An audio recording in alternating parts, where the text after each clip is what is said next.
राजस्थान सरकार के द्वारा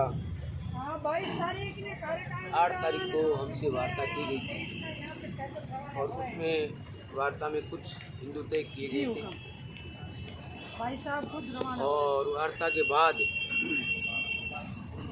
हमने हमारा दिल्ली कूच का कार्यक्रम, जिसमें हमारे 2000 साथी चल पड़े थे, रास्ते में थे, उनको रोका और 12 तारीख की रैली, जिसमें हमारे तकरीबन 2000 साथी पहुंचे थे, उनको भी हमने किसी प्रकार की घटना करने से रोका। सरकार मीडिया के माध्यम से पता चल रहा है कि अभी तक जो नियमितीकरण का कार्य है, इसके लिए बनाई गई कमेटी अपनी रिपोर्ट पूरी नहीं कर पाई है और कभी सरकार ये कहती है कि रिपोर्ट दे दी गई है और इस पर सेवा नियम बनाने की कार्य जारी है। विरोधाभासी स्थिति है, सरकार स्वयं स्पष्ट नहीं है, इसका मतलब सरकार की नीतियाँ स्पष्ट नहीं है। जानबूझकर समय निकालना, ये भी काम नहीं करने की एक मंशा को दर्शाता है। काम तो सरकार को करना पड़ेगा, इतना ज़रूर है कि अगर जितनी देरी होगी उतना ही सरकार को हानि होगी। हम कतई किसी प्रकार की ऐसी बात नहीं करना चाहते हैं जिससे सरकार की प्रतिष्ठा में, मान मर्यादा में कोई कमी हो, लेकिन बड़े खेद की बात है, क्षुब्ध होने वाली बात है कि सरकार स्वयं अपनी मान मर्यादा को बचाने के लिए तत्पर नहीं है।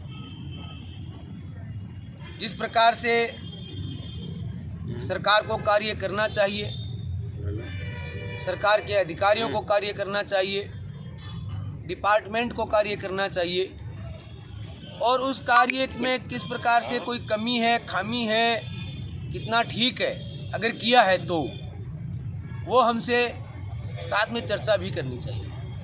लेकिन सरकार अपने हिसाब से काम कर रही है। 8 तारीख के बाद हमारी कोई मीटिंग नहीं हुई। हमारे पास अल्पसंख्यक कांग्रेस राष्ट्रीय अध्यक्ष इमरान साहब का भी फ़ोन आया कि मैं 3-4 दिन में वापस आ रहा हूँ, अभी 15वां दिन कल हो जाएगा, 14 दिन हो गई।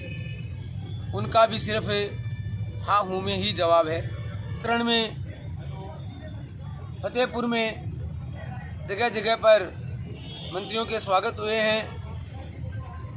हमारे लोगों के द्वारा किस तरीके से हैं आप जानते हैं, ये हमारी एक भाषा है। स्वागत का एक कार्यक्रम हमारे द्वारा सड़कों पर आयोजित किया गया और ये बिल्कुल साधारण है, इसमें कोई खास ऐसी बात नहीं है। सिर्फ एक लोगों को, नेताओं को दिखाया गया है कि हम क्या कर सकते हैं।